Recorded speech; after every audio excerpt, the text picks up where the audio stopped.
Good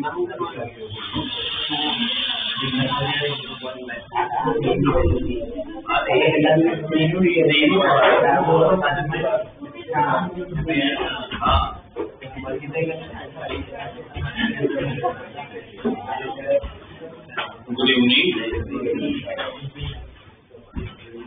कल के paper के डाउट आया था?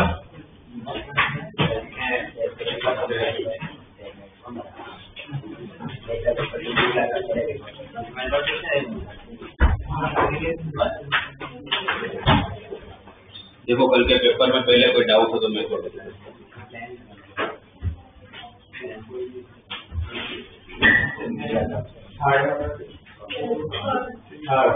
ऑब्जेक्टिव का था।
आंसर बी दिया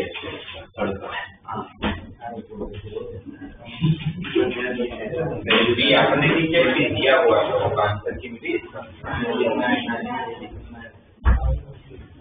तो नहीं आना चाहिए, वही दिखती है।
कंसेप्ट को 56 दिया है, तो क्वेश्चन में मिस्टेक है। वो 88 नहीं होगा, 88 कैसे हो सकता है? वो 8 होगा, है ना? 88 से कैसे वो 8 होगा, इसलिए वो 56 आंसर है। ठीक है, क्वेश्चन में मिस्टेक है। इसमें क्वेश्चन में क्या दिया जा रहा है? 20 वर्ड्स है ना। क्वेश्चन आप पढ़ोगे 8 लेके अपने डिस्कस कर रहे हैं, 88 का क्वेश्चन ही हो गया। इन ए crossword puzzle 20 words are to be guessed, of which 8 words have each alternate solution. इसका मतलब क्या, तो आपको पूछेंगे कि the number of possible solutions will be. तो अगर 8 में अगर अल्टरनेट सॉल्यूशन और आपको कितने वर्ड को गेस करना है 20, तो कितने फिक्स होंगे 12, क्योंकि 8 के पास ऑल्टरनेटिव है, तो बाकी 12 तो फिक्स है। ये जो 8 बचे उसमें दो ऑप्शन है, दो में से कोई एक सही होगा, तो हर एक के पास 2 ऑप्शन है। कितने क्वेश्चन अब कितने वर्ड 8, तो 2 raised to power 8, तो 256 आंसर दिया। तो क्वेश्चन में मिस्टेक है, 88 की जगह पर 8 होना चाहिए।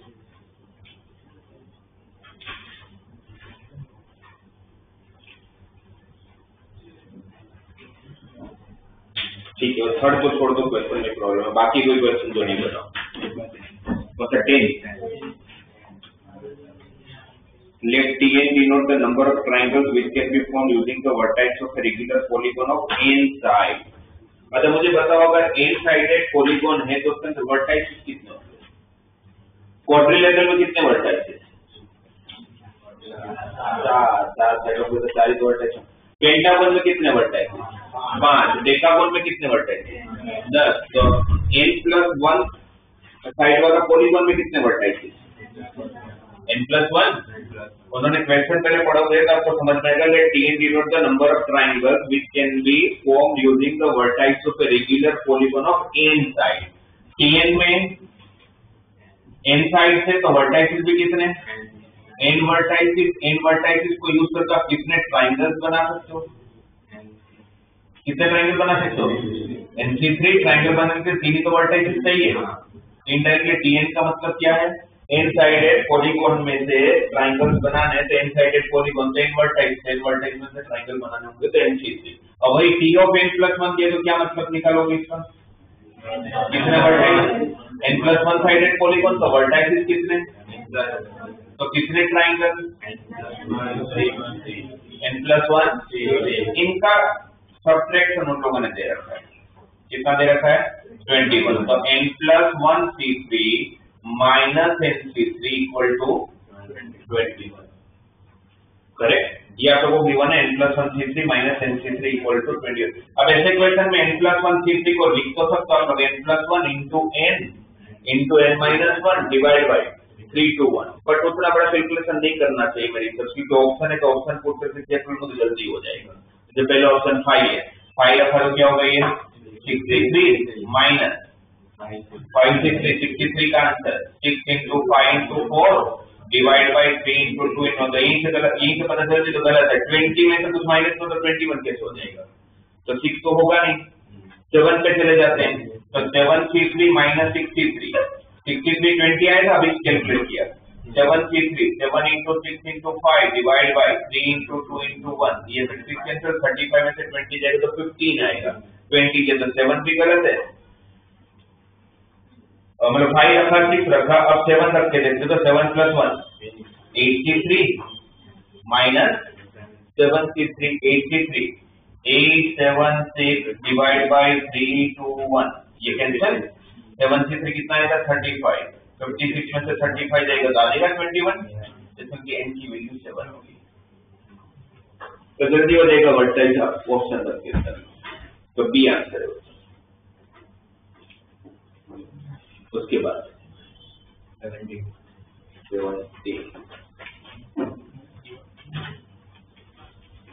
from a class of 25 students 10 are to be chosen for an excursion party. There are 3 students who decide that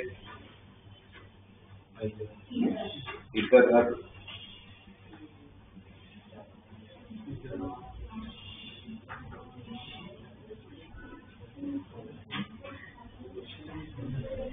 okay. देखो ना क्या दिया क्वेश्चन को, अगर अच्छे से समझोगे तो there are 25 students. Suppose class में मान लो कि 25 स्टूडेंट, आप लोग 25 हो, मुझे आप 25 में से 10 को ले जाना है तो एक्सकर्शन पार्टी के लिए, बट आप लोगों को 3 का गेंगे बोलते जाएंगे तो हम तीनों जाएंगे, वरना उनमें से कोई नहीं जाएगा, राइट। तो पहले डिसाइडेड, तब हम मेरे पास क्या ऑप्शन होगा, या तो मैं उस तीनों को ले जाऊं, लेके जाना होगा तो तीनों को ले जाना पड़ेगा, या तो फिर तीनों को छोड़ दो। अगर मैं वो तीनों को ले ही जाता हूँ तो 3C3 तो वही हो गया। बच्चे कितने 25 में से 22, उस 22 में से और कितने को ले जाना है 7 को, 3 को तो ले ही चुका हूँ, तो इंटू 22C7 सही है। दूसरी पॉसिबिलिटी क्या होगी, तीनों को हटा दो, किसी को नहीं ले जाता हूँ, तो बच्चे कितने, तो उसमें से कितने 25 में 3 गए तो बच्चे कितने 22, उसमें से कितने ले जाने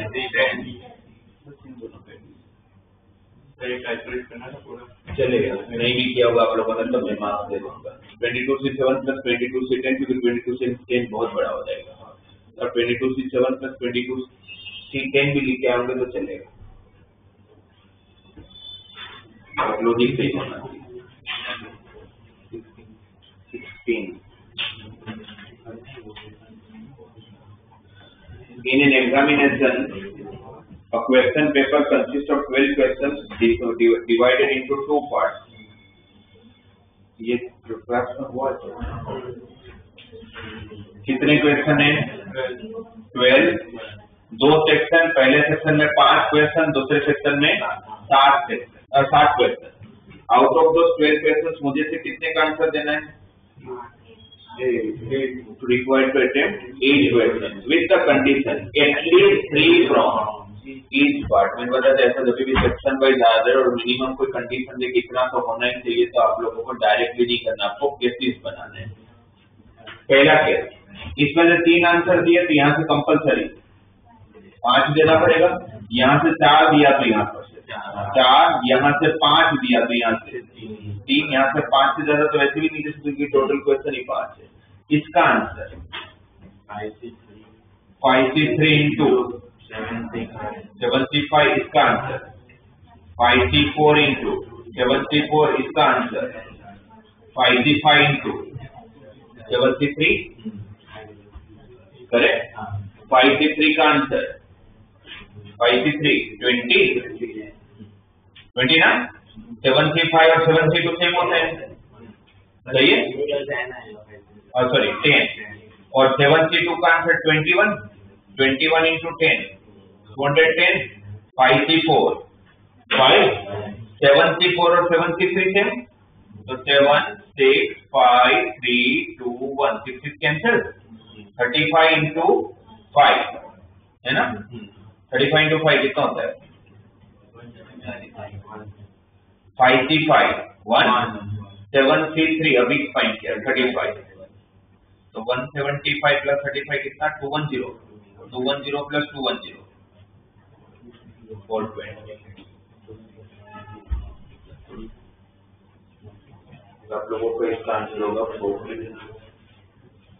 और इसमें नॉर्मली बच्चे कहाँ मिस्टेक करते हैं, केसेस नहीं बनाते, क्या करते हैं यहाँ से 3 ले लेते हैं, यहाँ से 3 ले लेते हैं, 5C3 7C3, उनको लगता है 6 क्वेश्चन तो हो ही गए, बाकी बचे 6, उससे तो कोई भी 2 आंसर दे दूंगा तो मेरा आंसर आ जाता होगा, और इसमें नहीं आएगा, नहीं आने का रीजन रिपीटेशन चालू हो जाता है। इसलिए आपको ऐसे क्वेश्चन में हमेशा क्या करेंगे, केसेस बनाएंगे और ऐड करेंगे, ठीक है। फिर 18,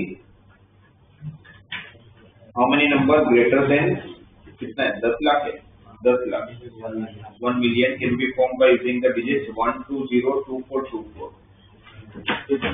आप लोगों को 1 2 0 2 4 2 4 1 2 3 4 5 के साथ यूज कर दो, और आपको 10 लाख से बड़े नंबर से, 10 लाख में कितने डिजिट 7, और ये भी कितने 7, इनको सबको यूज करके आपको 10 लाख से बड़े नंबर बनाना है, तो मैं क्या करूंगा 7 डिजिट का नंबर बनेगा, 7 से तो इसमें ज्यादा नहीं बना पाओगे, 1 2 3 4 5 6 7, पहले प्लेस में क्या नहीं हो सकता 0, बाकी कोई भी नंबर रखूंगा सारे 10 लाख से बड़े होंगे, तो पहले प्लेस में कितनी फिर 6 एक ही काम होता रहेगा 5 4 3 2 1, इन सबका मल्टीप्लाई इवेंट मतलब 1 ही रिपीटेशन है, 2 कितनी बार, और 3 फैक्टोरियल उसके लिए 4 कितनी बार, 2 बार उसका 2 फैक्टोरियल 6 कैंसिल, 2 फैक्टोरियल कैंसिल 30 120 360। और ये क्वेश्चन सर है अपने डीपीपी में, प्लस 360। उसके बाद मतलब पहले तो ये भी बताओ कल के टेस्ट दिया किसने नहीं है? कल के टेस्ट ने दिया नहीं है।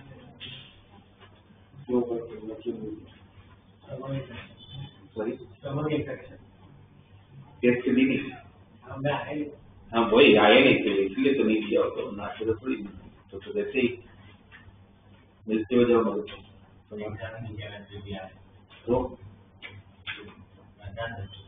तो किसने आपको बोला, किससे परमिशन लिया आपने?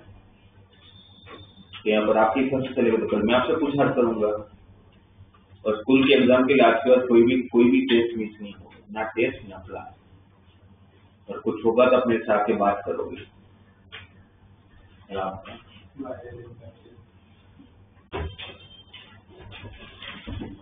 और कोई क्वेश्चन जो नहीं बना? 13 In how many ways can the letter of the word possess there are always 4 letter between किसी बात डिस्कस कर दिए क्लास में तो क्या होगा? P और S के बीच में कितने लेटर चाहिए? 4। कौन से 4? बट ये पक्की बात है कि मैं परम्यूटेशन में P और S के बीच में 4 लेटर रखने हैं, तो P और S की जगह फिक्स कर लेता हूँ। P को फर्स्ट प्लेस पे रखूंगा तो कितने खाली रखोगे बीच में? Second, third, fourth, fifth. तो इसको कहाँ डालोगे? 6 प्लेस पे। ये सेकंड प्लेस पे होगा, ये 7th प्लेस पे, ये थर्ड प्लेस पे होगा, ये 8th प्लेस पे, ये 4th पे होगा, ये 9th प्लेस पे, 5th पे होगा, ये 10th प्लेस पे, 6th पे होगा, तो ये 11th प्लेस पे। और अगर ये 7th पे होगा तो ये 12th प्लेस पे। आपका चॉइसेस कितनी है? 7। और आपको कितनी चाहिए? एक ही चाहिए, तो 7C1। सपोज मैंने ये सिलेक्ट किया, तो ये किसको दूंगा मैं? 4th और 9th प्लेस। और वो एक दूसरे के साथ अरेंज हो सकते हैं, तो इंटू 2P2 कितने प्लेस भर लिए? तो कौन से? 4 और 9, कितने खाली है? 10। उसमें बाकी 10 को डाल दो। और कोई भी 10 डालोगे तो कोई तो 4 बीच में आ ही जाएंगे, और मुझे उससे तो फर्क ही नहीं पड़ता कि कौन से 10 तो कौन से 4 आ रहे हैं। 4 आने चाहिए। डिवाइड बाय 3 2 बार है तो उसका 2 फैक्टर, तो ये कैंसल। आंसर इज 7 क्लास में तो एक बार तो डिस्कस करी चुके।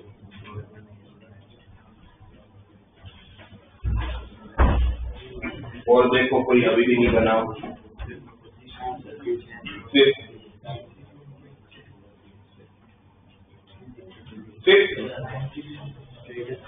चेस बोर्ड देखा है सबने? चेस बोर्ड में कितने बाय कितने का होता है चेस बोर्ड? 8 बाय 8 का चेस बोर्ड में लाइन कितनी होती है? कितनी वर्टिकल लाइन और कितनी हॉरिजॉन्टल लाइन?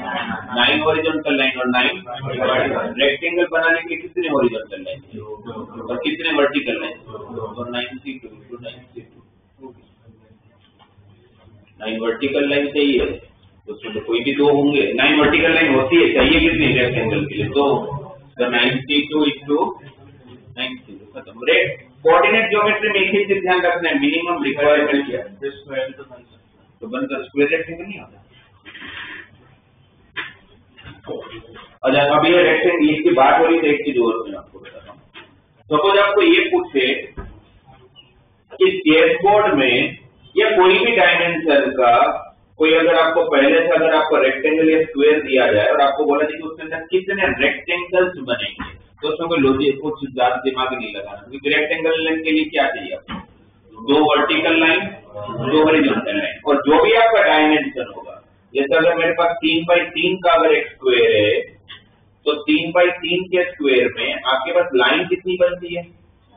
4। जितना डायमेंशन होता है तो एक लाइन ज्यादा होती है, राइट? तो आपको 4 में से कितनी लाइन चाहिए वर्टिकली? 2। हॉरिजॉन्टली भी कितनी चाहिए? तो मेरा आंसर क्या हो जाएगा? 4C2 × 4C2। ये कितने का था? 3 बाई 3 का। यही अगर स्क्वायर अगर 4 बाई 4 का होता तो आंसर क्या होता? 5C2 × 5C2। वही स्क्वायर अगर 8 बाई 8 का है तो 9C2 × अगर ये अगर 3 बाई 3 की जगह पर 4 बाई 3 का है, हो सकता है रेक्टेंगल दे दिया जाए, तो आंसर क्या होगा? 5C2 × 4C2। टेंशन कुछ ज्यादा है ही सोचने जैसा, पर सोचने जैसा तब है कि अगर मुझे ये दे दिया जाए कि मेरे पास अगर एक 3x3 का या 2x2 कह लेते हैं, पहले तो 2x2 का एक स्क्वायर है, ये 2x2 का स्क्वायर है, इसमें रेक्टेंगल कितने 3c2 into 3c2, तो रेक्टेंगल कितने 3c2 into 3c2, 3c2 into 3c2 मतलब 9 दिख रहे हैं आपको, 1 2 3 4 ये 5 ये 6 ये 7 ये 8 और ये बड़ा वाले 9 मिले। पर इसमें स्क्वायर कितने, तो स्क्वायर 5, अब उसमें सी वाला कंसेप्ट काम करेगा। मुझे अगर इसमें से बताना होता है कितने स्क्वायर है, तो मैं ये नहीं बोल सकता हूँ कि स्क्वायर बनाने के लिए मुझे कोई 2 लाइन, ये तो ठीक है 2 लाइन हॉरिजॉन्टल चाहिए, 2 लाइन, पर कोई भी 2 लाइन नहीं चलेगा, सेम गैप में ही होना चाहिए। अब वो सेम गैप में ढूंढना मुश्किल है, कितने सारे केसेस बनाने पड़ेंगे, इसलिए ये एक एक्सेप्शनल केस है जो मैं बताता हूँ, उसको ध्यान में रखिएगा। आपके यहाँ पर कितने स्क्वायर बने एक बार देखो, 5, 1x1 डायमेंशन के 4 बने, दिख रहा है, 2x2 डायमेंशन का एक ही बना, सही है। अब मैं 3x3 का स्क्वायर ले रहा हूँ, अब इसमें आप देखिएगा कितने स्क्वायर बन रहे हैं, स्क्वायर रेक्टेंगल नहीं, रेक्टेंगल तो सिंपल है, कोई भी 2 लाइन उठा लूंगा रेक्टेंगल तो बन जाएगी। रेक्टेंगल स्क्वायर कितने 1x1 के कितने 9, 1x1 के कितने 9, 2x2 के ये 2 ये 3 और ये 4 दिख रहा है, और 3x3 का एक ही बना। अब इसका पैटर्न देखो कैसा बनता है, जब ये 2x2 का था तो आंसर आया 2 स्क्वायर प्लस 1 स्क्वायर, जब 3x3 का था तो आंसर आया 3 square plus 2 square plus 1 square. 4x4 का स्क्वायर अगर पहले से दिया होता, मुझे पूछते कितने स्क्वायर बनेंगे, तो मेरा पैटर्न क्या होता, 4 square plus 3 square plus 2 square plus 1 square. तो चेस बोर्ड में कितने square, 8 square plus 7 square plus 6 square से लेके कहाँ तक, नॉर्मली 8x8 का स्क्वायर में कितने स्क्वायर थे, एक ऑप्शन 64 होता है, मैक्सिमम बच्चे फटाफट हो कितना है 64 लिख लिया, तो 64 तो 1x1 के ही मिले ना आपको, 2x2 के भी तो स्क्वायर बनेंगे, 3x3 का भी बनेगा, 4x4 का भी बनेगा, तो टोटल कितने बनेंगे 8 स्क्वायर प्लस 7 स्क्वायर से लेके 1 स्क्वायर। तो जो मैं यहाँ पर आपको बना देता हूँ ना, उसको आप लोग लिख लीजिएगा, तो इसको ध्यान में रखिएगा। और वो उसको ध्यान में रखो, तो उसके पहले ये फॉर्मूला आप लोग पढ़ के आते हो, मतलब 10 से पढ़ चुके हो, तो सिग्मा एन, सिग्मा एन का मतलब क्या होता है, सिग्मा क्या होता है, सिग्मा एन मतलब फर्स्ट एन नेचुरल नंबर का एडिशन, 1 से लेके एन का एडिशन को क्या लिखते हैं मैथ्स में, सिग्मा। इसके तो फॉर्मूला पढ़ते होंगे, तो एपी की सीरीज, तो एपी है ना, तो सिग्मा एन का एडिशन तो क्या होता है, n into n plus 1 divide by first n natural number का एडिशन की फॉर्मूला, ये एपी है, ये तो पता है। और एपी की एडिशन की फॉर्मूला बताओ, divide 2 plus n minus 1 into T, difference कितना है 1 है ना, तो ये n minus 1 plus 2 n plus 1 ही तो हो जाएगा। तो फर्स्ट एन नेचुरल नंबर का एडिशन क्या होता है, n इंटू n प्लस 1/2। वैसे फर्स्ट एन नेचुरल नंबर का स्क्वायर का भी एडिशन की फॉर्मूला होती है, वैसे सीक्वेंस सीरीज में हम लोग डिटेलिंग में पढ़ेंगे, बट अभी एटलीस्ट आप लोग ये फॉर्मूला याद रख लो। फर्स्ट एन नेचुरल नंबर का स्क्वायर का एडिशन होता है n into n plus 1 into 2n plus 1 divide by 6, n into n plus 1 into 2n plus 1 divide by 6। कोई आपको पूछे कि 1 स्क्वायर से लेके 5 स्क्वायर का एडिशन क्या होगा, ये तो बहुत छोटी सीरीज, आराम से अपने मैन्युअली फाइंड कर सकते हैं। 25 16 41 41 प्लस 9 50 54 55। और अगर मुझे फॉर्मूला पता है तो मैं इनको डायरेक्टली 5 रख लूंगा, 5 नंबर है ना, कितने नंबर है, 5 plus 1 6, 5 to the 10 plus 1 11 divide by 6 cancel, answer is 25। तब ये आपको पता होना चाहिए क्योंकि 10th में हो चुका है और ये आप लोगों को अभी याद रखना है। सिग्मा n स्क्वायर की फॉर्मूला क्या होती है? n into n plus 1 into 2n plus 1 divide by 6। ये ध्यान में रख लेंगे। अब जो मैं बता रहा हूँ इसको ध्यान में रखो। अगर आपके पास n बाई n का कोई स्क्वायर दिया जाए, ठीक है, n बाई n का कोई स्क्वायर दिया जाए और आपको पूछा जाए उस n बाई n के स्क्वायर में से टोटल रेक्टेंगल कितने बनेंगे विद एनी डायमेंशन, तो क्या बोलोगे आंसर? n प्लस 1 इंटू क्योंकि n बाई n का डायमेंशन है तो लाइन कितनी होगी? वर्टिकल। n प्लस 1 हॉरिजॉन्टल भी कितनी होगी? n plus 1 c2 into n plus 1 c2। सही है।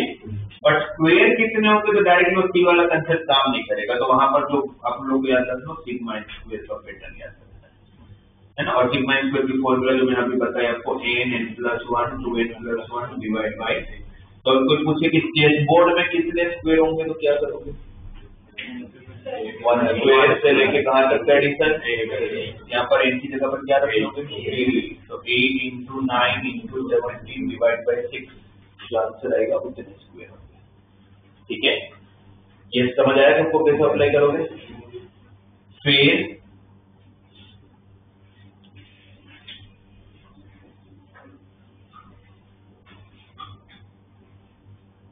अगर n बाई p का कोई रेक्टेंगल है, स्क्वायर की जगह पर आपको पहले से कोई रेक्टेंगल दिया हुआ है और फिर सेम क्वेश्चन है n बाई p के रेक्टेंगल्स में से टोटल रेक्टेंगल कितने बनेंगे, तो क्या आंसर दोगे?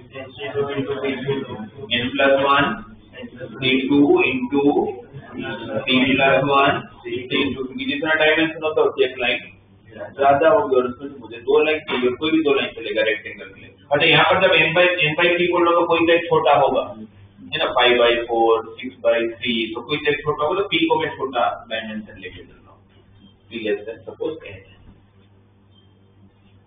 और अगर इसमें से स्क्वायर बनाना होगा आपको, कभी इसमें से अगर आपको स्क्वायर बनाना होगा तो जो मैं बताऊँ उसको ध्यान में रखना।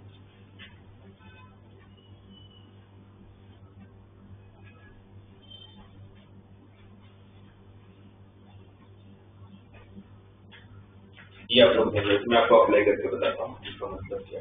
सपोज मुझे दिया जाए कि 5/3 का एक रेक्टेंगल है, 5/3 का एक रेक्टेंगल है। उस 5/3 के रेक्टेंगल में से मुझे वो सारे रेक्टेंगल फॉर्म करना है कि जो स्क्वायर ना, 5/3 में से मुझे वो सारे रेक्टेंगल फॉर्म करने विद एनी डायमेंशन, बट जो स्क्वायर नहीं होना चाहिए। तो इसमें से रेक्टेंगल कितने बनेंगे? 63 इंटू। अब तो इसमें तो किसी को डाउट होना ही नहीं चाहिए। अब जितना डायमेंशन होगा उससे एक लाइन ज्यादा होगी, तो 62 इंटू 62 का आंसर 50 और 42 का आंसर 6 ना, तो कितना देगा? 90। ये 90 आप लोगों को रेक्टेंगल्स मिले, पर क्वेश्चन क्या था? इसमें जो स्क्वायर वाले हटाने हैं, क्योंकि आपको जो स्क्वायर होगा, क्योंकि स्क्वायर भी एक रेक्टेंगल होता है, 90 में वो भी इंक्लूड है जो स्क्वायर है। अब स्क्वायर कितने बनेंगे तो वहां पर सिग्मा n स्क्वायर काम नहीं करेगा। सिग्मा n स्क्वायर तभी काम करता है जब स्क्वायर में से स्क्वायर बनाना, जब रेक्टेंगल में से स्क्वायर बनता है, आपको ये याद करके जाना है। इसका ये अप्लाई करके बताता हूँ। Sigma of r equal to 1 to p। p मतलब कौन?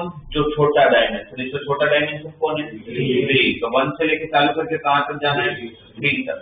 n plus 1 minus r, n मतलब एक डायमेंशन 5 है, तो 5 प्लस 1 6 माइनस r, और p plus 1 minus r p 3 था, तो 3 प्लस 1 4 माइनस r। पहले n और p की वैल्यू रख लेंगे। अब सिग्मा को हटाना चालू करेंगे। सिग्मा स्टार्ट कहां से हो रहा है? 1 से। तो जब 1 रखोगे तो क्या आएगा? 6 माइनस 1 5, 4 माइनस 1 3, प्लस 2 रखोगे। अब 2 रखोगे तो 4 इंटू 2, फिर 3 रखोगे तो 3 इंटू 1। बस इसको ऐड करने से सिग्मा मतलब एडिशन है, तो 15 प्लस 8 प्लस 3, तो 15 प्लस 8 23, 23 प्लस 3 26। तो 90 में से 26 स्क्वायर वो हटा दूंगा, है ना, तो 64 आपका आंसर हो जाएगा। तो जब स्क्वायर में से स्क्वायर ढूंढना हो तो सिग्मा n स्क्वायर याद रख लेना है। रेक्टेंगल में से स्क्वायर होना चाहिए, वहां पर कॉम्बिनेशन काम नहीं करेगा, क्योंकि अब कोई भी दो लाइन लेकर स्क्वायर नहीं बना पाओगे, आपको इक्वल गैप में ही लेना पड़ेगा, तो केसेस बनाने पड़ेंगे और उसमें आप लोग को बहुत टाइम लग जाएगा।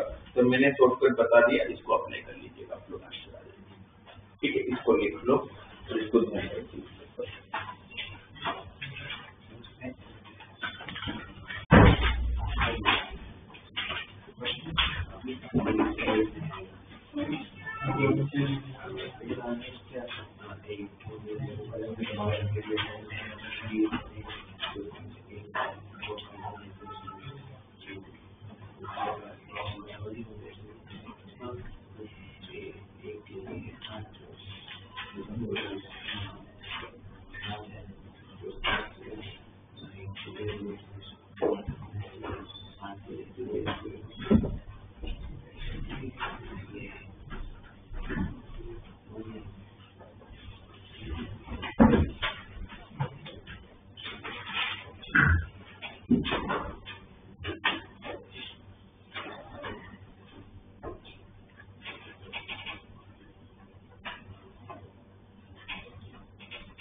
मुझे DPP4 ऑलमोस्ट तो सब डिस्कस हो गया था, बट आपको करना पड़ता है नहीं, के बाद कोई डाउट हो तो मेरे को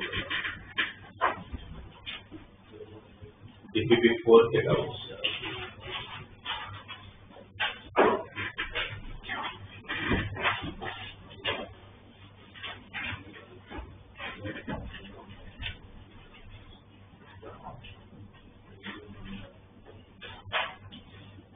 मैंने आप लोगों को पीएनसी में जो स्टैंडर्ड टाइप के क्वेश्चन जो बन सकते हैं वो सारे डिस्कस कर लिए, और इसमें जैसे कोई लिमिटेशन होता नहीं तो कोई भी लॉजिक से क्वेश्चन पूछ सकते हैं, बट जो स्टैंडर्डाइज टाइप के क्वेश्चन अक्सर पूछे जाते हैं वो मैंने आपसे डिस्कस कर लिया।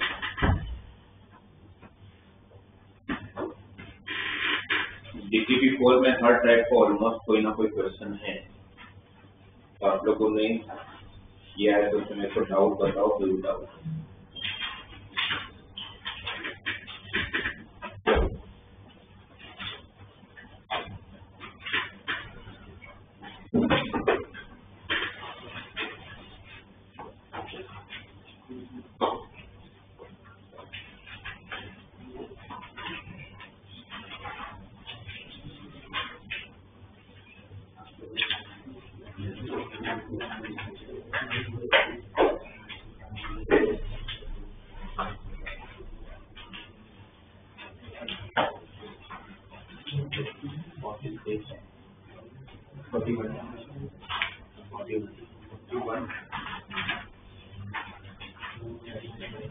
41 क्वेश्चन पढ़ के मुझे बताओ कौन से कंसेप्ट का क्वेश्चन है 41।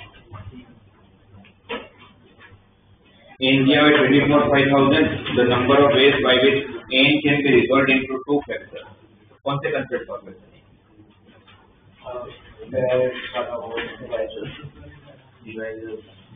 डिवाइडर्स वाला।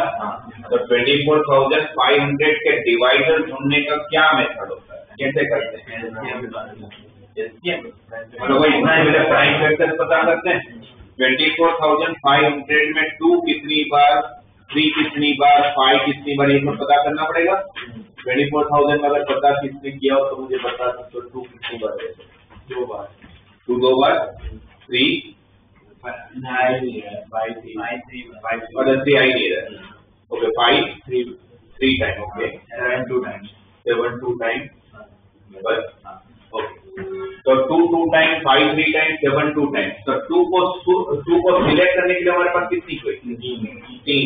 5 को सिलेक्ट करने के लिए कितनी हुई? 4। 7 को सिलेक्ट करने के लिए 3। 4 3 जा 12 3 जा 36 टोटल डिवाइडर्स होंगे। उसकी जोड़ियां बनाओगे, पेयर बनाओगे, कितने पेयर बनेंगे? 18। तो पहले का आंसर तो आ गया 18 है ना। The number of ways by which 5 can be resolve into 2 factors। तो हो गया 18 पेयर। फिर second, the number of ways by which 5n can be resolve into 2 factors। तो मुझे बताओ ये किसका आंसर है? n का। 5n का मतलब क्या है? n को किससे मल्टीप्लाई करना है? तो n को अगर 5 से मल्टीप्लाई करूं तो 5 और 3 टाइम्स का वो कितनी बार होगा? 4 टाइम्स। तो यहाँ पर चॉइसेस कितनी हो जाएगी? 5। तो 5 3 जा 15 3 जा 45। आपका आंसर ओड आया। ऐसा कब होता है? जब वो किसी का परफेक्ट स्क्वायर हो। तो हम क्या करते हैं कि इंक्रीज करते थे, इसमें इंक्रीज करोगे तो 46 डिवाइड बाई 2 23 पेयर। फिर third, the number of ways by which n can be resolve into 2 coprime factors. और को-प्राइम की भी मैंने शॉर्टकट किया 2 raise to power p minus, इसका p मतलब ये 3, तो 3 माइनस 1 2, तो 2 का स्क्वायर 4।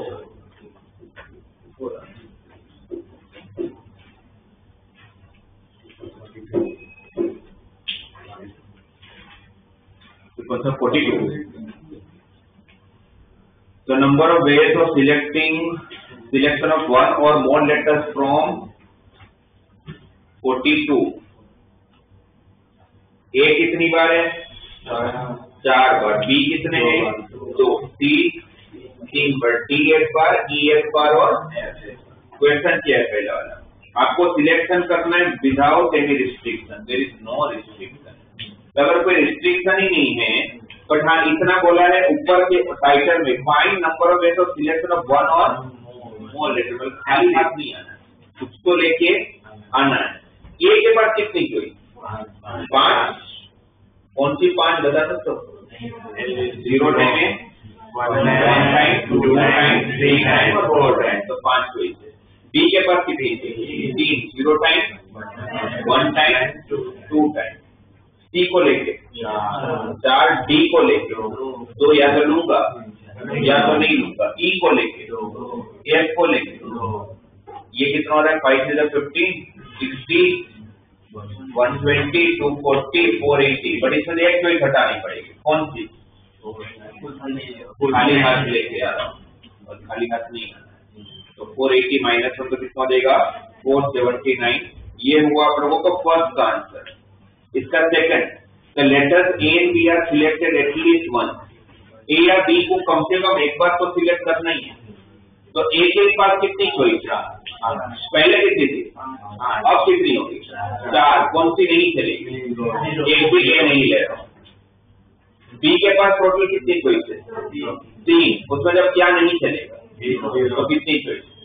और बाकी को लेके कोई कंडीशन ही नहीं है, उसका तो जैसा है वैसा सब कुछ रहेगा। तो 4 2 जा 8 4 जा 32 64 128 256। सही है। थर्ड वाला, ओनली 1 लेटर इज सिलेक्टेड। आपको बोला है सिर्फ एक ही लेटर सिलेक्ट करना है, तो क्या आंसर होगा? एक ही लेटर चाहिए। ये कितने लेटर आपके पास? 6। देखा तो ये तो एक ही है ना, एक कोई भी लोग क्या फर्क पड़ता है? 1 2 3 4 5 6 में कोई भी एक ले सकता हूँ, तो 61 ये थर्ड था। 4 एटलीस्ट 2 लेटर्स आर सिलेक्टेड, कम से कम 2 लेटर सिलेक्ट होने चाहिए। Without any condition total basis कितनी आ रही थी? 480। उसमें से अब कम से कम अगर 2 लेटर लेना ही लेना है तो क्या क्या माइनस करोगे? खाली हाथ आ जाओगे, ये माइनस करोगे, और एक लेटर ले रहे होंगे वो माइनस करोगे। एक लेटर सिलेक्ट करेंगे तो 61, 6 तो इसी में एक लेटर लेने और 6 और हटा दो तो 6 और 7 गया तो 4 7।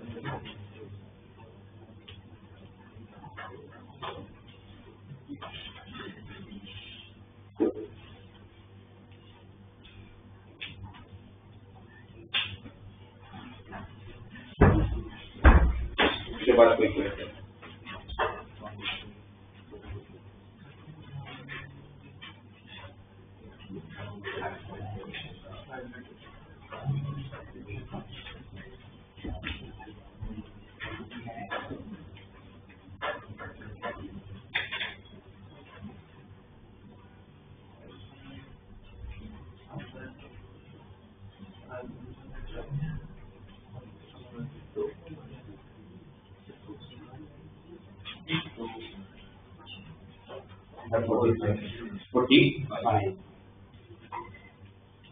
There are 3 white, 4 blue and 1 red color. All of them are taken out one by one and arranged in a row in that order. How many different arrangements are possible? Flowers of some colors are same colors are similar.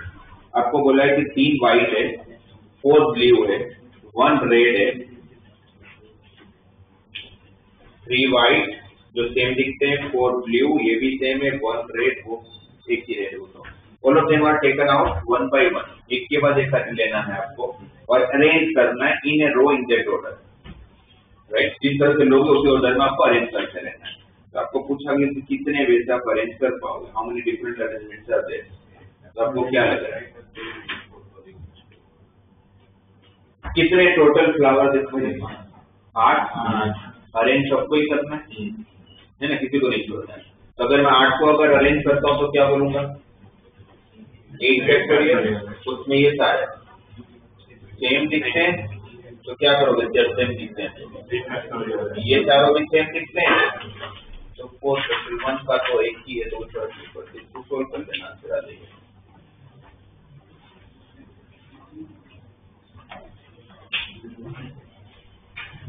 तो 8 को arrange करना, repeat है समझ लो, divide कर लेना उतना ही है।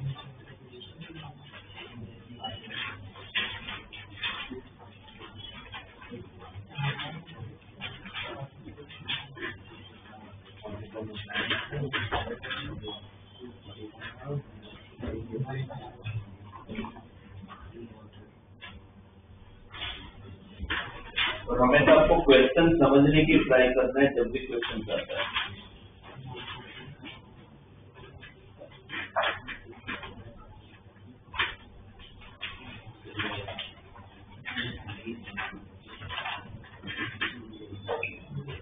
उसके बाद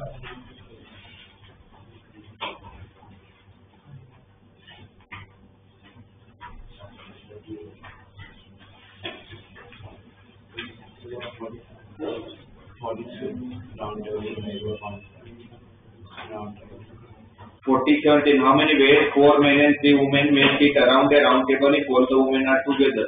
राउंड टेबल का कंसेप्ट क्या था? n पर्सन्स को राउंड टेबल में अरेंज करना है, n-1 फैक्टोरियल। अब इसमें क्या बोला है? कितने मेन और कितने वुमेन है? 4 मेन एंड 3 वुमेन।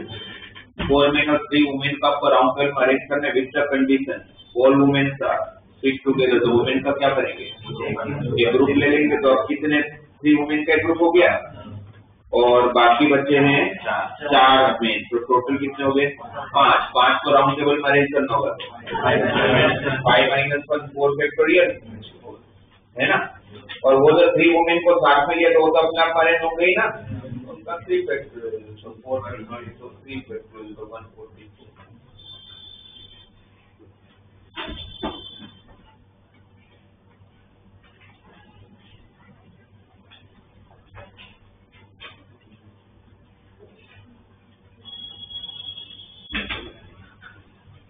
ये सब तो बहुत सिंपल क्वेश्चन क्योंकि मेथड मैंने बता दिया, मैं आपको अच्छे क्वेश्चन बताता हूँ। और आपके पास पीएनसी में हमेशा जिसमें फर्स्ट डे बताया था कि जब मैं करवाऊंगा तो आपको लगेगा तो हो जाएगा, जब आप करने बैठोगे तो प्रॉब्लम आएगी क्योंकि प्रैक्टिस नहीं है। इसलिए मिनिमम आपको 1000 क्वेश्चन करने पड़ेंगे तब जाके आपकी लॉजिक चालू होगा समझना है ना। वो 4-5 क्वेश्चन करके मेरे करवाने से कुछ भी नहीं होगा, तो आपकी रोज की हैबिट डाल देनी है क्योंकि आपको ऑब्वियसली 1000 क्वेश्चन एक साथ तो नहीं करने बैठोगे है ना, टाइम आपके पास होता है नहीं, बहुत बिजी हो आप लोग, मुझे पता है। तो इसीलिए आपको क्या करना चाहिए कि रोज एक आदत डाल दो, रोज सोने से पहले भाई मैं पीएनसी के 20 क्वेश्चन करूंगा है ना। आपके पास इस मॉड्यूल के हो जाए तो फिर जब ये हो जाता है तो मेरे हिसाब से काफी कुछ आपका डेवलप हो जाएगा लॉजिक, फिर इसकी प्रॉब्लम नहीं। फिर भी आपको चाहिए क्योंकि मैंने सेटअप से चेक किया था कि नहीं मुझे पूरे मेरे 11th 12th में एक ही चैप्टर नहीं आता था, 11th में 12th में तो नहीं, वो था पीएनसी, मुझे समझ ही नहीं आता था हो क्या रहा है, बाकी तो सारे चैप्टर्स आते थे। इस चैप्टर के पीछे मैंने कम से कम 4-5 हजार सम किए थे उस टाइम, यही करता रहता था, कुछ करता ही नहीं था क्योंकि मुझे पता था कि ये एक ऐसा चैप्टर है जो मुझे हर जगह काम आएगा। बाकी शायद मुझे एक बार डिफरेंशिएशन इंटीग्रेशन नहीं आता होगा तो एक बार चला लूंगा मैं, अपनी लाइफ निकल जाएगी, इसके बिना नहीं निकलेगी क्योंकि हर जगह आना है। कोई एंट्रेंस एग्जाम ऐसे नहीं जिसमें ये नहीं आएगा आपको, इसलिए आपका आना बहुत जरूरी है चैप्टर। और ये अचानक रातों रात डेवलप हो जाएगा वैसा नहीं होता है, राइट। इसीलिए मैं बोल रहा हूँ कि अक्सर आप लोग उतने सिंसियरिटी नहीं कि 4-5 हजार क्वेश्चन आप मैं बैठा रहता है 10-10 घंटे से वो एक ही चैप्टर लेके, आप लोग वो नहीं करोगे मुझे पता है। इसलिए मैं आपको अच्छा तरीका बता रहा हूँ कि रोज 20-25 क्वेश्चन पकड़ना है, रोज सोने से पहले ये काम करना है और इंटरेस्टिंग होता है। बोरिंग वाला तो काम नहीं, इतना तो मैं आप लोग भी बोल रहे बोरिंग तो नहीं होता है इसमें, बोर नहीं होता है। ट्रिग्नोमेट्री में शायद बोर हो सकता है, बोरिंग नहीं है, तो आप आराम से 15-20 क्वेश्चन तो कर ही लो, मेरी बोलो 20 के 20 आएंगे आपके। बट हाँ उसमें से पहले दिन 5 आए, दूसरे दिन 6 आएंगे, फिर अपने से डाउट तो डिस्कस करोगे, ठीक है। ये काम आज से करना चालू कर दो, रोज 20 क्वेश्चन होने से पहले, तो थोड़े दिन में वो हो जाएगा खत्म, ओके।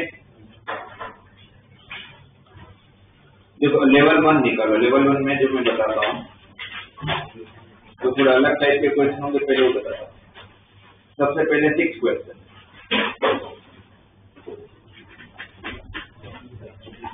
6 क्वेश्चन में दिया हुआ है कि Rakshit is allowed to select n+1 or more books out of 2n+1 distinct books.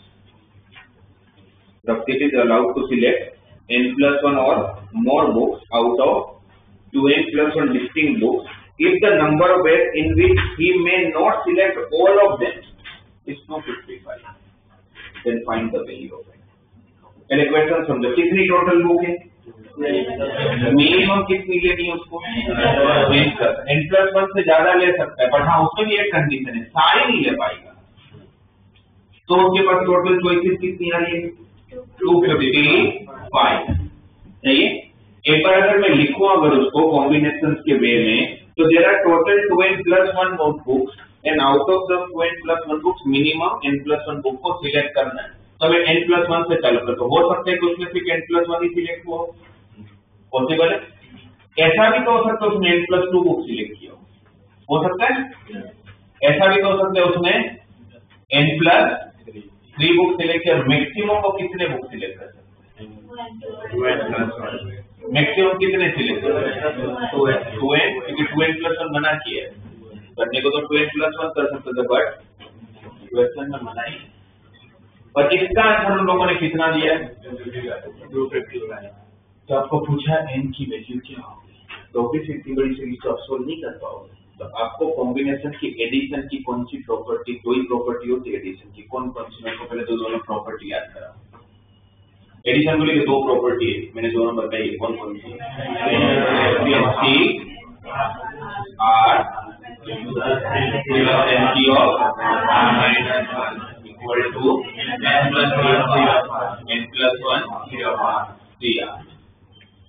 एक ये है। दूसरा क्योंकि वो दो टर्म में लगता है, और एक है वो कौन सा जो डिसिमिलर ऑब्जेक्ट के लिए प्रॉपर्टी बनी है, कॉम्बिनेशन के लिए दूसरी कौन सी प्रॉपर्टी, अच्छा छोड़ो, प्रॉपर्टी ढूंढने मत बैठो, मुझे बताओ अगर आपके पास अगर 10 बुक्स है और आपके पास कोई कंडीशन 10 बुक अलग दिखती है, आपको बोलते हैं अब जाइए जितनी बुक पसंद आती है ले लेना, तो किसकी चॉइस होगी? एक फैक्टोरियल, तो फैक्टोरियल अरेंजमेंट करना होता है, कौन सा आपको सिलेक्ट करना है? 11 से सारे अलग दिखती है, सेम दिखती होती तो 11 फीस है, बट सारे अलग दिखती है। 10C0 plus 10C1 plus 10C2 up to the इसका आंसर कितना? क्या मैं करने बैठूंगा 10C0 कितना होता है, 10C1 10C2 से लेकर 10C10?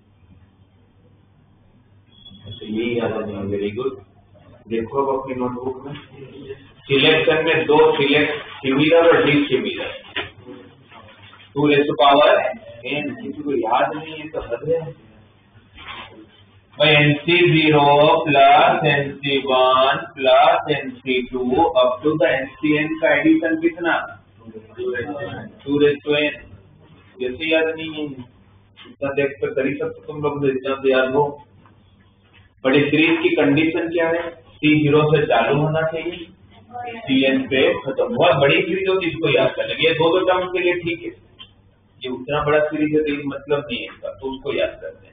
बट वो चालू कहाँ से होगा?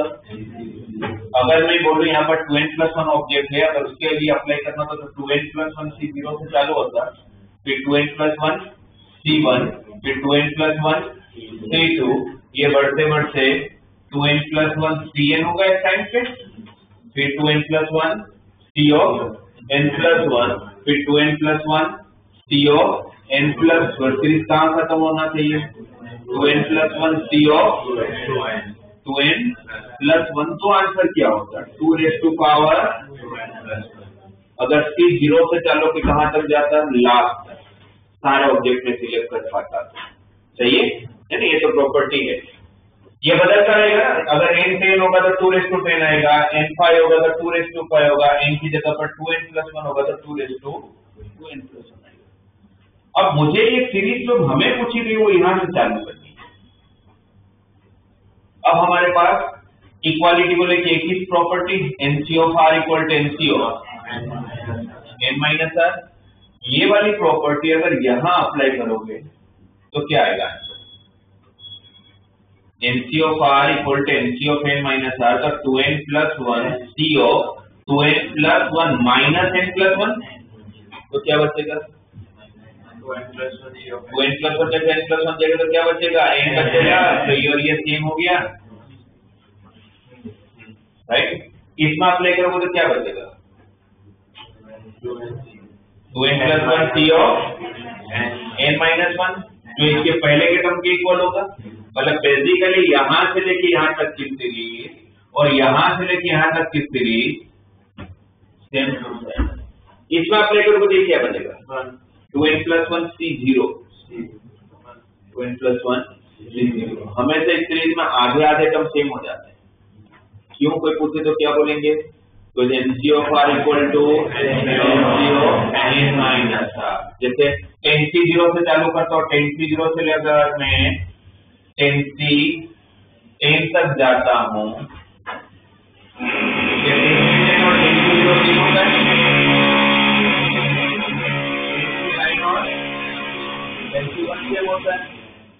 सही है। इसके 10C6 इसके पहले 10C4 के साथ सेम होता है। इसमें 11 टर्म होते हैं, एक बच जाता है, बाकी सेम हो जाते 5-5। Because of this property. इसके हिसाब से अच्छा इस सीरीज में टोटल कितने टर्म है? ये कितने टर्म का एडिशन हो रहा है? कितने टर्म का एडिशन हो रहा है? जैसे इसमें 11 टर्म का एडिशन हो रहा है, 2n+2 टर्म का एडिशन हो रहा है। 2n+1 से 0 से चालू किया ना, तो 0 से लेकर 2n+1 तक गए तो कितने टर्म है? 2n+2। मतलब इवन है कि ऑड है? 2n+2 इवन है, मतलब यहाँ पर एक भी नहीं बचेगा, आधे आधे डिस्ट्रीब्यूट हो जाएंगे। इवन है ना, इसमें क्यों एक बचा? क्योंकि 11 टर्म है, क्योंकि 11 टर्म, जिसमें इवन टर्म से आधे आधे डिस्ट्रीब्यूट हो जाएंगे। वो आधे कौन से? ये आधा, ये आधा। तो अगर इसका आंसर अगर पूरा x है यहां से लेके यहां तक, तो इसका आंसर कितना होगा? x होगा, दोनों सेम ही है। तो इसको हटा के यहां पर डबल कर दो तो चले, चले ना, एक ही तो बात है। अब ये 2 को डिवाइड में ले जाता हूँ तो 2 एक बार कट, तो जो 2 का पावर 2n प्लस 1 था, अब वो 2 का पावर कितना बचेगा 2n, एक कप, तो यहाँ 2n बचा। 2n प्लस 1 Cn1 से लेके 2n plus 1 C of 2n plus 1 तक जाता तो आंसर कितना होता 2n। बट इस सीरीज में जो उन्होंने बोला है उसमें आपको इसके आगे रुक जाना है, यहाँ पर ही जाना है, यहाँ तक ही है ना, लास्ट वाला नहीं ले सकते, सही है। तो इसका यहाँ से लेके यहाँ तक का आंसर कितना दिया, यहाँ से यहाँ तक का 255, वो 255 और 2n plus 1 C of 2n plus 1 equal to 2 ये 256 हुआ, और 256 मतलब कितना होता है 2 raise to power 8,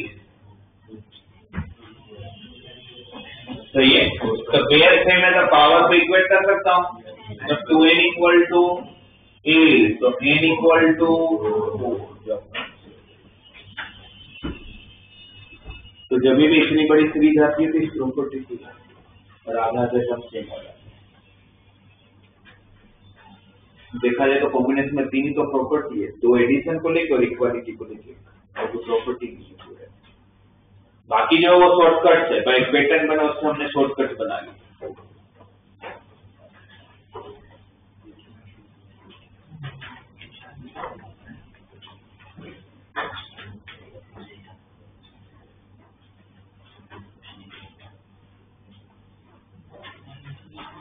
question number 10,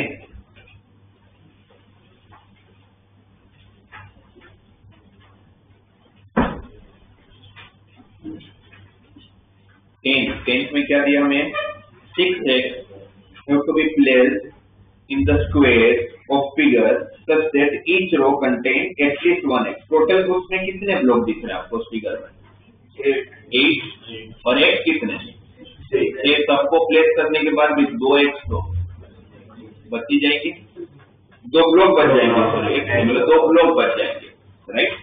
तो उन्होंने बोला कि आप कैसे भी रखो चलेगा, बट हाँ इतना ध्यान रखना कोई रो खाली ना रह जाए।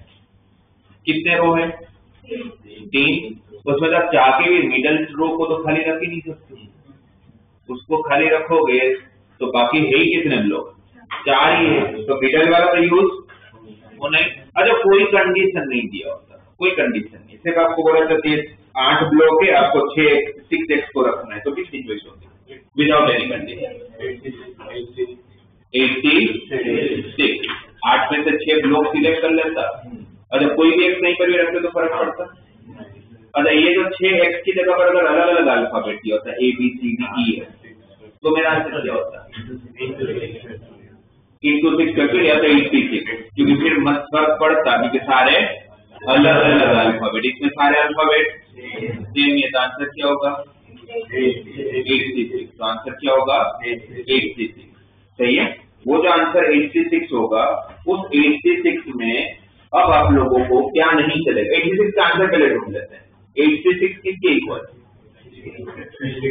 86 किसके equal 82 means 8 into 7 divided by 2 into 1, तो कितना आ गया 28। इस 28 26 में कौन कौन सी चॉइस नहीं चलेगी, अब कंडीशन डाल देते। कंडीशन क्या है, कोई भी रो खाली नहीं रहना चाहिए। इस पूरे में जब आप अरेंज करने बैठे तो कितने ऐसे तरीके हैं जिसमें रो खाली रहते होंगे, जो ये कब मैं ऊपर के 6 यूज कर लूँ तो नीचे का खाली रह जाएगा, नीचे के 2 रो यूज कर लूंगा तो बस 2 ही तरीके हैं जिसमें रो खाली रह सकते हैं, वो 2 माइनस कर लो तो आंसर क्यों देगा उसका है ना। 2 ही में ऐसा हो सकता है कि रो खाली रहेगा, तो इसमें टोटल में से माइनस कर देने में ज्यादा सेंस है। 12 क्वेश्चन का ये आप लोग मुझे बताओ करके कि आंसर आपको 5 डिजिट का नंबर बनाना है, मेंशन नहीं मतलब रिपीटेशन अलाउड है, बट 7 आप एग्जैक्टली 1 ही टाइम यूज कर सकते हो।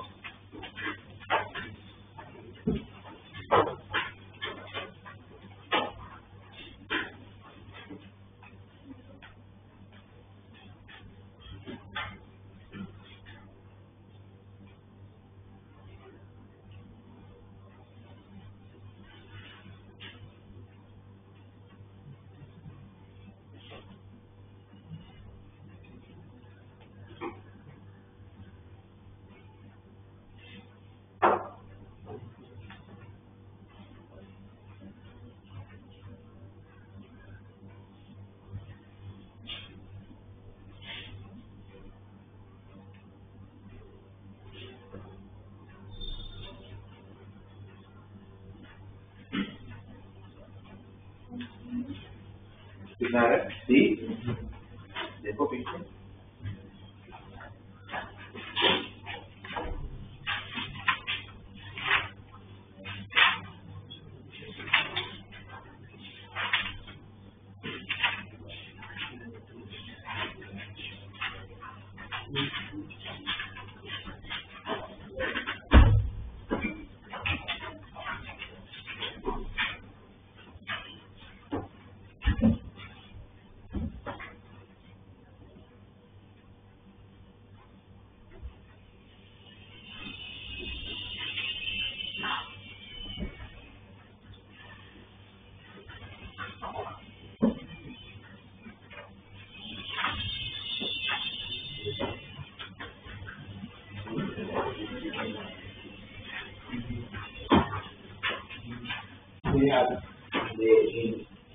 सेवन एग्जैक्टली वन, सेवन आपको एक बार कहाँ करोगे?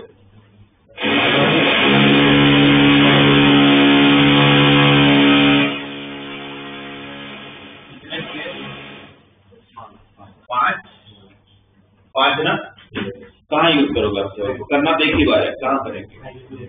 कहीं पर भी कर सकता हूँ, राइट। बट अगर मैंने सेवन को फर्स्ट प्लेस पे किया तो फिर मुझे बताओ सेकंड प्लेस पे मेरे पास कितनी हुई? नाइन, नाइन ना, कैसे नाइन? सेवन यूज नहीं हो सकता, जीरो तो कर ही सकता हूँ, तो हर एक प्लेस पे कितनी हुई? नाइन, तो कितना हो जाएगा ये? 9 टू पावर 4। वही सेवन अगर मैंने सेकंड प्लेस पे यूज करता, मैंने यहाँ यूज करता, तो यहाँ कितनी हुई? 8 इंटू 8, क्यों 8? तो चालू नहीं, तो बाकी सबके लिए 9, तो कितना आता है ये? और ऐसा 4 बार आता। कैसे 4 बार? क्योंकि सेवन सेकंड प्लेस की जगह पर थर्ड प्लेस में भी तो यूज होता, तो भी यही आंसर होता। जैसे 4 बार और प्लस ये, इन दोनों का एडिशन करूंगा, क्या कॉमन? 9 टू 3, तो यहाँ क्या बचेगा? 9, और यहाँ क्या बचेगा? 8 4 जा 32, तो आंसर क्या हो जाएगा? 41 इंटू 9, 41 इंटू 9।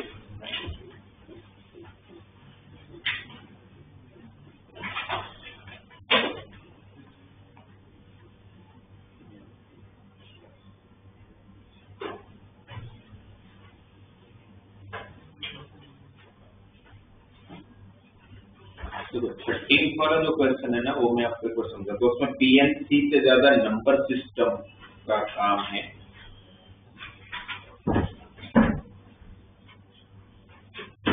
आप लोगों में से कोई भी मुझे ये बता पाएगा, अगर मैं आपसे पूछूं या आपके सामने कभी कुछ ऐसा आ जाए, कोई लॉजिकल क्वेश्चन कि भाई अगर आप लोग 2 पावर, तो बस 2 पावर में 255 करता हूं, ठीक है, आपको सिर्फ ये बताना है कि 2 नंबर तो बहुत बड़ा होगा इसका, मुझे सिर्फ लास्ट डिजिट जानना है, और कुछ नहीं। तो क्या होगा?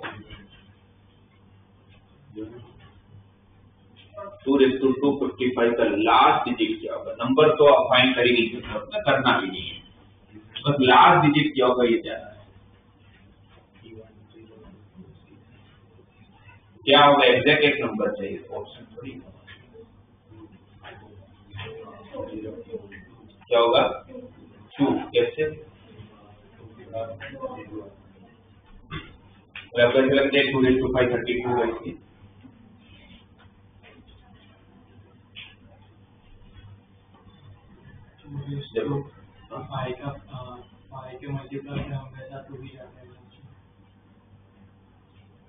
जब कैसा होता है आपको समझाता हूं, दुनिया का हर नंबर 1 2 की बात नहीं कर, हर नंबर का प्रॉपर साइकिल होता है।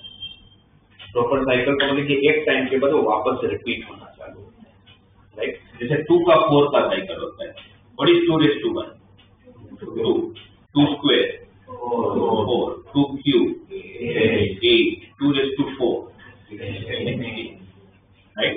अब जैसे 2 पे जाओगे तो ये सीरीज वापस रिपीट होना चालू होगा, लास्ट डिजिट 248, वापस 248 लिख जाएगा। देखो 2 5 32, 2 6 64, 2⁷ 120 2⁸ वापस देखो 2486 किया है, सही है। वापस जब 2⁹ पे जाओगे तो 512, 2⁻10 पे जाओगे तो 1024, 2⁻11 पे जाओगे तो 2048, 2⁻12 पे जाओगे तो 4096, तो वापस 2486। तो कितने का साइकिल है? 4। हर 4 के बाद वो रिपीट होता है, राइट। वैसे अगर आप जनरली का हर एक का 4 का साइकिल होता है, जैसे 4 देखोगे तो 4 का सिर्फ 2 का साइकिल है, 4:1 4, 4 का स्क्वायर 60, फिर 4 क्यूब 64, 4:4 256। इसमें देखोगे तो 2 का साइकिल है। 5 में सिर्फ एक का ही साइकिल होता है, 5 का कोई भी पावर, लास्ट में 5 ही आता है। तो मुझे वो पता कर लेना है, पता हो तो पहले तो बहुत अच्छी बात है, वरना पता कर लेना है कि जो भी नंबर दिया हुआ है उसका साइकिल कितने का है, कितने के बाद वो रिपीट होता है। जैसे मुझे पता चल गया कि 2 कितने के बाद रिपीट होता है? 4 बार। हर 4 के बाद वही सेम रिपीटेशन चलेगा। और रिपीटेशन क्या होता है? 2486 2486 2486 चलता रहता है। तो आपका जो भी पावर हो ना, कितना भी बड़ा पावर, मुझे अगर ये पता है कि 2 का अगर 4 का साइकिल है तो मैं इसको 4 से डिवाइड करके रिमाइंडर पता कर लूंगा।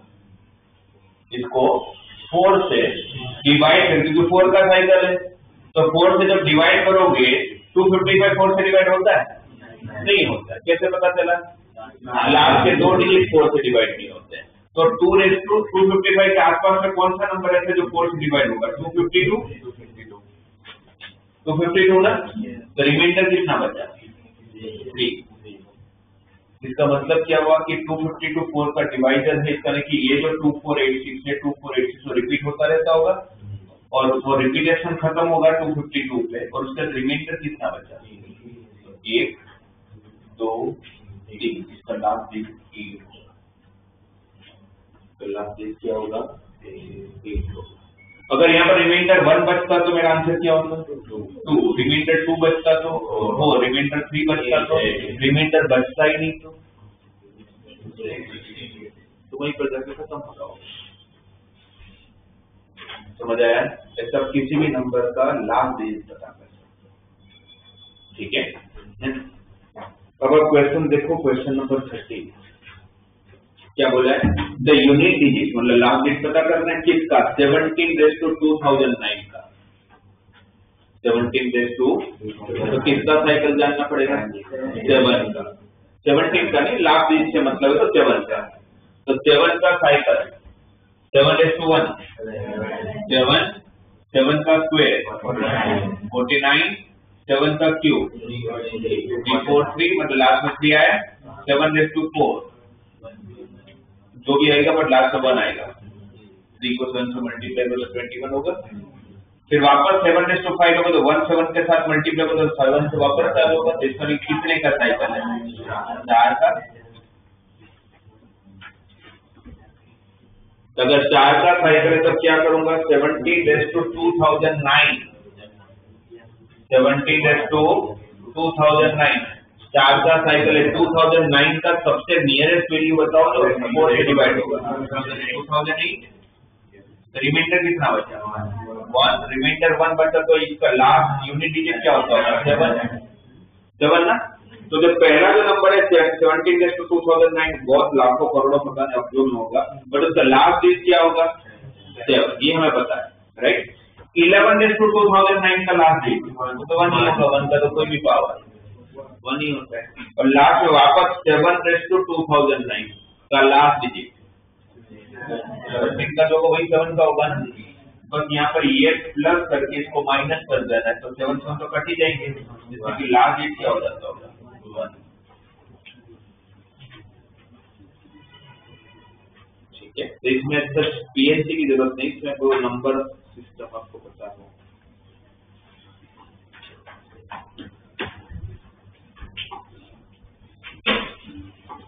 क्वेश्चन नंबर 16 इसके बाद पहले क्वेश्चन पढ़ो, समझो और मुझे भी जरा समझाओ पहले क्या पूछा है। Question number 16।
क्वेश्चन समझ आया? क्या समझ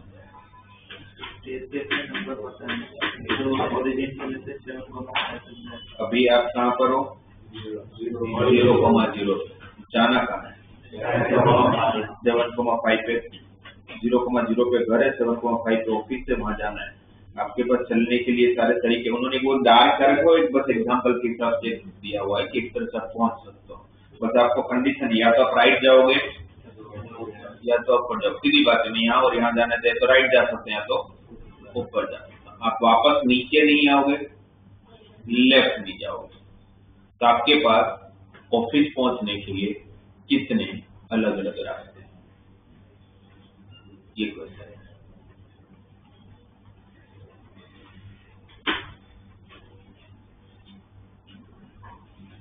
तो जो डार्क कर रखा है वो एक केस हो गया आपका। ऐसे और कितने अलग अलग केसेस बनते हैं?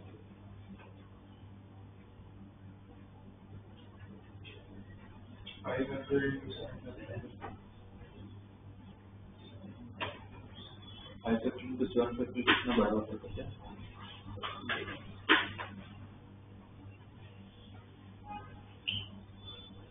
आप इस तरह से सोचो, आपको कहाँ हो आप? 0,0 पे आपको जाना कहाँ है? 7,5। तो टोटल कितने स्टेप चलने हैं? अगर उसको एक स्टेप मान लो, एक ब्लॉक मतलब एक स्टेप, एक ब्लॉक अगर एक स्टेप है तो आपको अगर ऑफिस पहुंचना है तो टोटल कितने स्टेप चलने हैं? 12। टोटल कितने स्टेप चलने हैं? 7,5 तो 7 + 5 टोटल कितने स्टेप चलने पड़ेंगे? 12। उस 12 में से हॉरिजॉन्टल कितने चाहिए? 7। और वर्टिकल कितने? 5।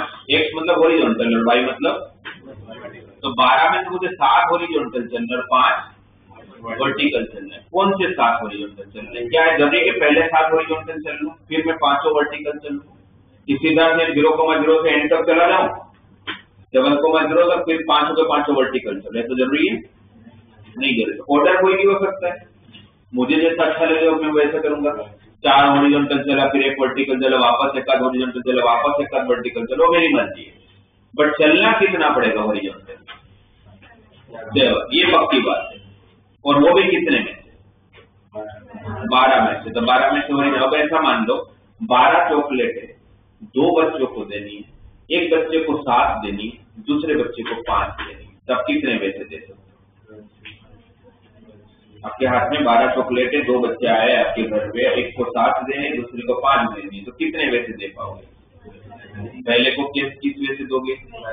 27। अब जो बाकी 5 बच्चे हो तो वही है, 12 में से 7 हॉरिजॉन्टल है, तो कौन से 7 हॉरिजॉन्टल? कोई भी 7 हॉरिजॉन्टल। तो 27 बच्चे कितने स्टेप? 5। और 5 के 5 वर्टिकल को दे दूंगा, तो 5 आंसर क्या हो जाएगा इसका? 27। और 27 किसके इक्वल होता है? 25 के बराबर, क्योंकि NC of R equal to NC of N minus. तो क्या आंसर हो जाएगा? समझ आया? उसी के नीचे उसी का पार्ट है 17। अब अगर 16 समझ में आए तो 17 सबको आएगा, फिर अगर समझ आया होगा। बीच में एक जगह होल्ड करते हुए ऑफिस जाना है।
पहले 0,0 से कहाँ जाओगे?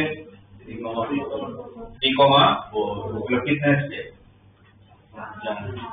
टोटल कितने थे 7,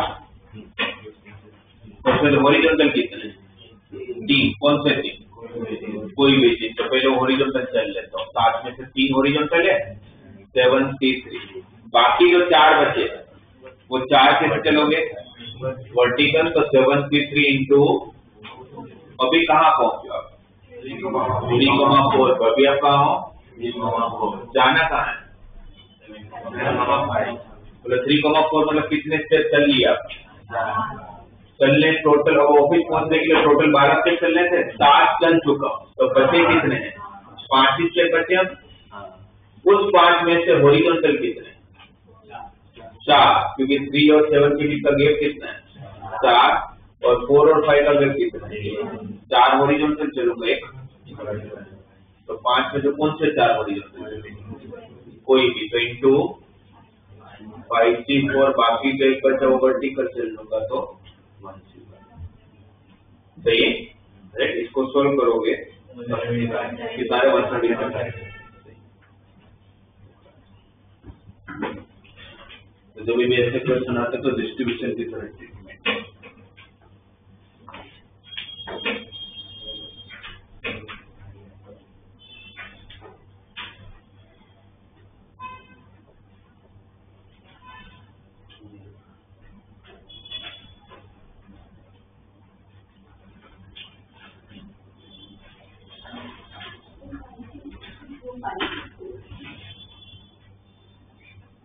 ये 3,4 पे पहुंचे तो हम कितने स्टेप चल चुके थे 7, और जाना था आपको 7,5 पे, तो टोटल तो 12 स्टेप चलने थे, उसमें 7 तो चल ही चुके थे और 5 एक्स्ट्रा चलना है।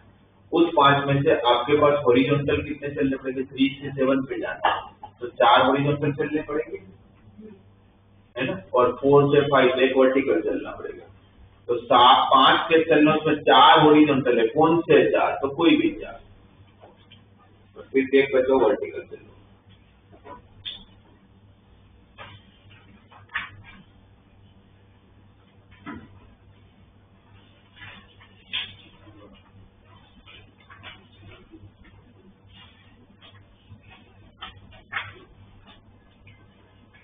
क्वेश्चन नंबर 21, क्वेश्चन नंबर 21,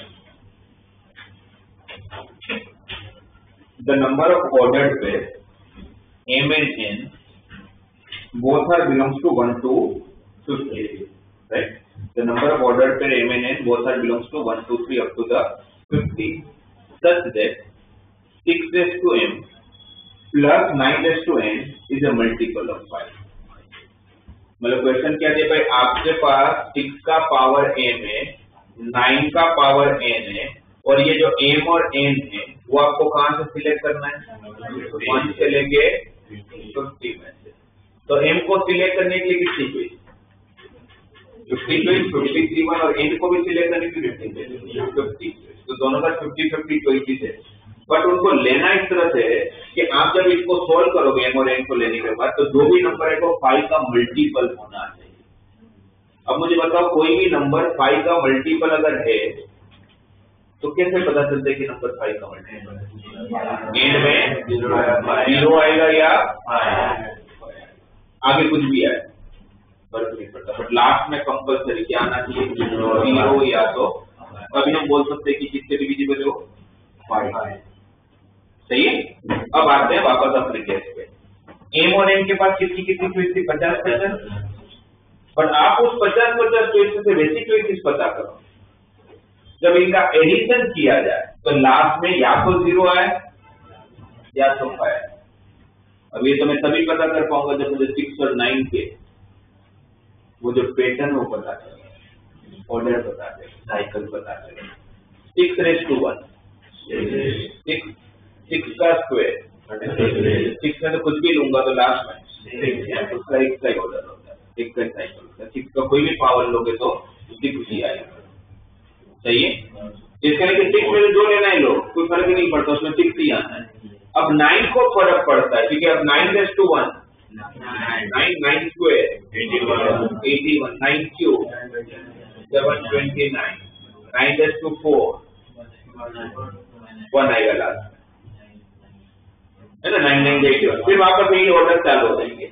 इसका मतलब है कि अगर 6 में लास्ट में कोई भी पावर लो अगर 6 ही आ रहा है और अगर इन दोनों का एडिशन करके लास्ट में 0 या 5 ही लाना है तो 6 के साथ तो 4 आएगा तभी 0 आएगा, तो 4 तो आने ही नहीं गई,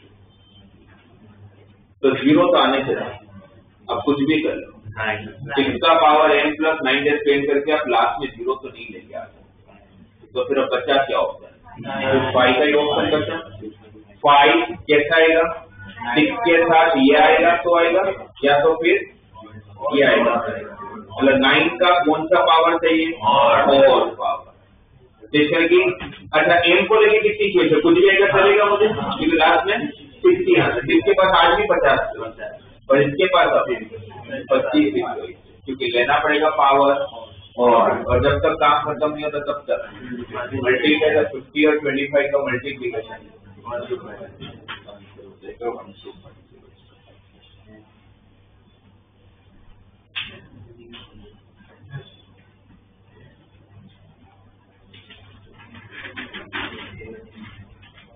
question number 24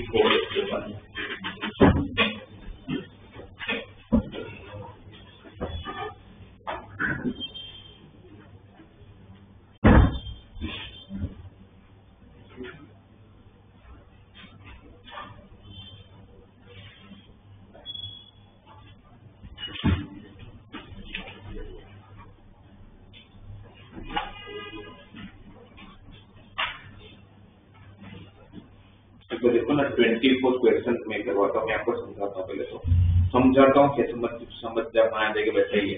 the number of where in which is new होगा, इन विच होगा, in which we can get at least 6 successive tails, 6 बार सक्सेसिव टेल्स आना चाहिए। When a coin is toss 10 times in a row, जब मैं coin को 10 बार toss कर रहा हूँ मेरे पास 6 सक्सेसिव टेल आने। पहले तो मुझे बताओ कॉइन को जो अगर आप 10 बार अगर टॉस करोगे तो आपके अलग अलग कितने आउटकम्स होंगे, पूरे है ना, इतना तब सब लोग वेरी गुड। तो 1024 पूरे टू 10 इज 1000, इतने अलग अलग सीक्वेंसेस बचेंगे। उस सीक्वेंसेस में सारे टेल हो सकते हैं, सारे हेड हो सकते हैं, पहला एक टेल उसका 9 के 9 हेड, ऐसा तो सारे चॉइसेस लिखूंगा तो टोटल 1024 चॉइसेस। उस 1024 चॉइसेस में से ऐसी कितनी चॉइसेस है जिसमें 6 सक्सेसिव टेल आने, 6 सक्सेसिव टेल आने, ये पूछा आपको। तब ऑब्वियसली मैन्युअली तो काउंट नहीं करने बैठूंगा, तो मैं क्या देखूंगा, मतलब मुझे क्या करना चाहिए कि पहला टेल से अगर चालू करूं तो पहला, दूसरा, तीसरा, चौथा, पांचवा और छठा,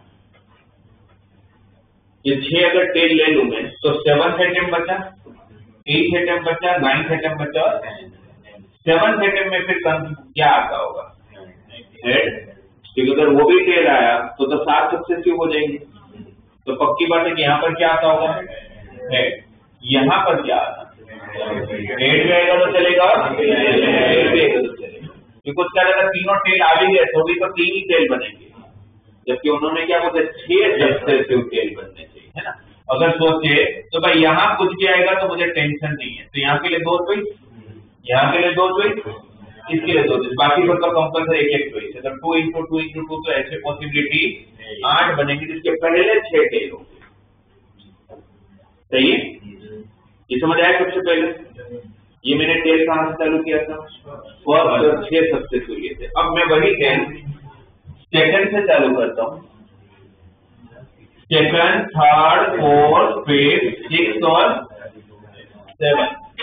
तो फिर यहाँ पर और यहाँ पर क्या होगा, यहाँ पर हेड ही होना चाहिए। अब बोल के टेल आएगा तो नहीं चलेगा, नहीं चलेगा, तो यहाँ रिपीट होना चालू हो जाएगा।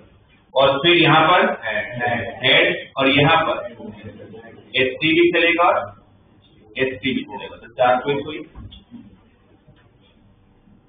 करेक्ट, ये कब हुआ, जो हमने सेकंड टाइम से टेल लेना चालू किया तो 6 सक्सेसिव देखिए। वही थर्ड टाइम से भी चालू हो सकता है, 3rd, 4th, 5th, 6th, 7th, 8, यहाँ पर हेड, यहाँ पर हेड, बट यहाँ पर हेड भी चलेगा, टेल भी चलेगा।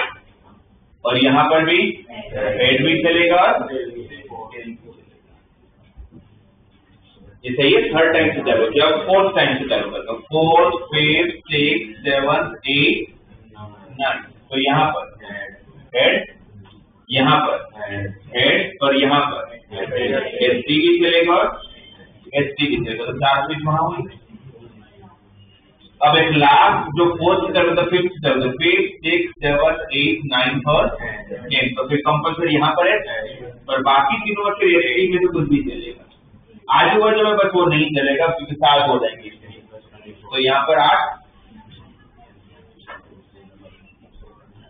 है ना। ये समझ आया आप लोगों का? और कोई बाकी नहीं, तो आप लोगों को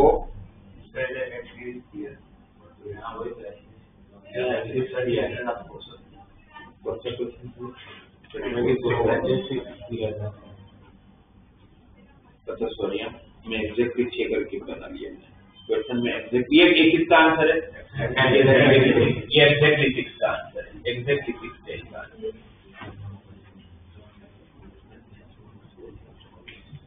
तो फिर इसका आंसर हो जाता 20। अगर एग्जैक्टली 6 पूछा तो, पर क्वेश्चन में सॉरी मैं अभी पढ़ रहा हूँ, उसने बोला एटलीस्ट 6, गेट एटलीस्ट 6, तो फिर थोड़ा आंसर बदल जाएगा, इससे ज्यादा होगा ऑब्वियसली। जब एटलीस्ट 6 लोगे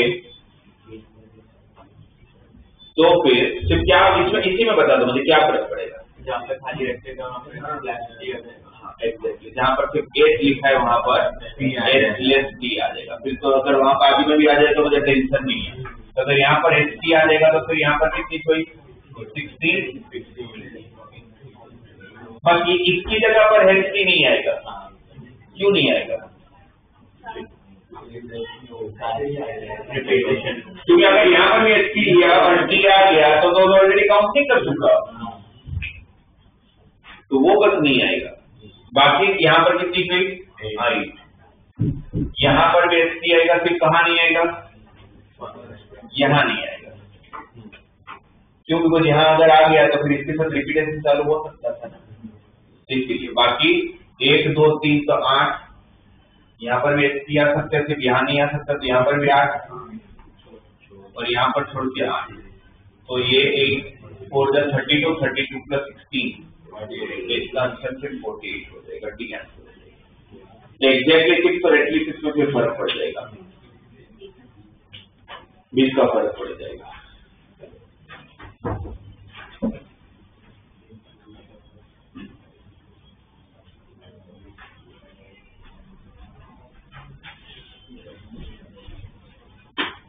क्वेश्चन समझ में आया ना? ये क्वेश्चन नंबर 27।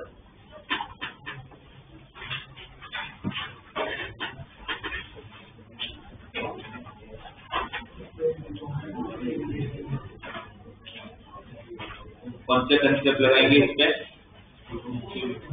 कौन सा डिस्ट्रीब्यूशन वाला, डिस्ट्रीब्यूशन ऑफ सिमिलर ऑब्जेक्ट, जिसमें जीरो इज एडमिसिबल है, जीरो इज, और उसके लिए पहले क्या करना पड़ेगा, तो उसको सेम जगह लेके जाना पड़ेगा। तो क्या करोगे, x greater than equal to -5 लिया है, तो क्या करने को बोला था मैंने, -5 में सिर्फ शिफ्ट कर लेंगे, तो क्या हो जाएगा x + 5 ग्रेटर देन तो फिर तो कैपिटल ले लेंगे, same y greater than equal to -5, तो y + 5 greater than equal to 0, तो capital Y greater than equal to 0, and z greater than equal to -5, तो z + 5 greater than equal to 0, तो capital Z greater than equal to 0। तो x + 5 को capital x है तो small x कितना, capital X, -5 capital Y, -5 capital Z, -5 तो capital X plus capital Y plus capital Z equal to 15। तो पूरा question बदल के कैसा हो गया, कितने बोल कितने बॉक्स में डाल, और बॉक्स खाली रहेगा तो प्रॉब्लम नहीं है। तो क्या था shortcut, n plus r minus 1 0 r minus 1, तो 18 माइनस 1 इज 17 C2, 17 C2 मतलब 17 into 16/2 into 1 है ना, तो 136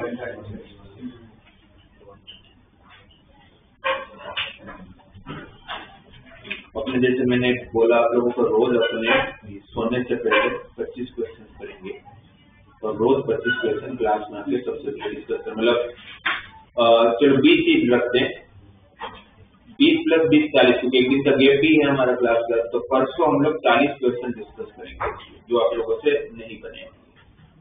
ठीक है, ये आप लोगों को रोज करना है जब तक ये खत्म नहीं कर लेते।